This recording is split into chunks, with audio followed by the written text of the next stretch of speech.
શેરબજાર અને આઈપીઓમાં રોકાણ કરવાની મોટા નફાની લાલચ આપી એક ફરિયાદીના 675 લાખની છેતરપિંડી કરવાના આરોપ હેઠળ સુરત સાયબર ક્રાઇમ શાખાની પોલીસે એક આરોપીની ધરપકડ કરી છે. આરોપીને પાટણ જિલ્લામાંથી પકડવામાં આવ્યો છે. પોલીસના જણાવ્યા અનુસાર ધરપકડ કરાયેલો આરોપી ચિરાગ કુમાર રામજીભાઈ પ્રજાપતિ છે. તેને પોતાની શેરબજારનો નિષ્ણાંત બતાવી ફરિયાદીની ઓળખ મેળવી હતી. આરોપીએ ફરિયાદીને શેરબજાર અને વિવિધ આઈપીઓમાં રોકાણ કરવાની લોભામણી લાલચો આપી હતી. આ લાલચના જાળમાં ફસાઈને ફરિયાદીએ છેલ્લા 6 મહિનાના સમયગાળા દરમિયાન આરોપીના બેંક ખાતામાં કુલ 6,75,600 રૂપિયાની રકમ ઓનલાઈન ટ્રાન્સફર કરી. પોલીસ તપાસમાં જાણવા મળ્યું છે કે આમાંથી 70,000 રૂપિયા ધરપકડ કરાયેલા આરોપી ચિરાગ કુમાર પ્રજાપતિના ખાતામાં જમા કરવામાં આવ્યા હતા, જ્યારે બાકીની મોટી રકમ મુખ્ય આરોપી વિપુલ તળાવિયાના બેંક ખાતામાં ટ્રાન્સફર કરવામાં આવી છે.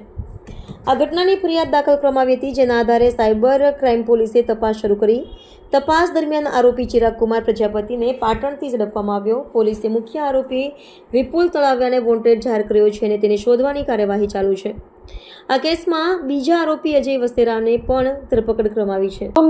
આરોપી ડોક્ટર રેડ્ડી ના માટે એમઆરનું કામ કરે છે, મેડિકલ રિપ્રેઝેન્ટેટિવ તરીકે.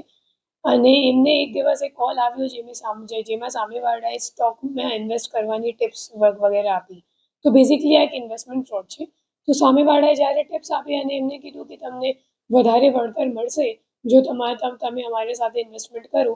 તો પછી એ જે એમઆર છે એમને અઢી મહિના સુધી આ ફ્રોડ ચાલ્યું અને ટોટલ 2.5 મહિનામાં આ એમઆરએ એમને 6,75,000 જેટલા રૂપિયા સામેવાળાની અકાઉન્ટમાં ટ્રાન્સફર કરી દીધી હતી. અને એમને એમ લાગ્યું કે હું ઇન્વેસ્ટમેન્ટ કરું છું.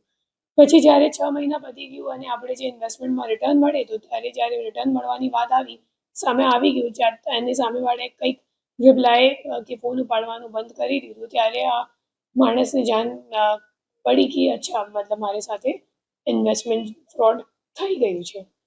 અને આ કામના જે આરોપીને અમે લોકો લઈને આવ્યા છે એ પાટણ જિલ્લાના છે. એમનું નામ ચિરાગ પ્રજાપતિ છે અને એમના ખાતામાં 1,61,000 રૂપિયા જેટલા ટ્રાન્સફર થયા હતા. અને એમનું જે બેંક અકાઉન્ટ છે, એમનું જે ખાતું છે એ એનસીસીઆરબીમાં કુલ 7 કમ્પ્લેન્ટ્સમાં અન્ય કમ્પ્લેન્ટ્સમાં પણ સંડોવાયેલ છે. એ ખાતું ભાડે આપનાર છે. એમને 17,000 રૂપિયા જેટલું કમિશન મળ્યું છે આ ખાતા માટે. એ અત્યારે અમે લોકોની તપાસ ચાલી રહી છે. ઓલરેડી આ જે આરોપી છે એ એકચ્યુઅલી મજૂરી કામ કરે છે અને પહેલાં જીઆરડીમાં પણ ફરજ બજાવી ચૂક્યો છે.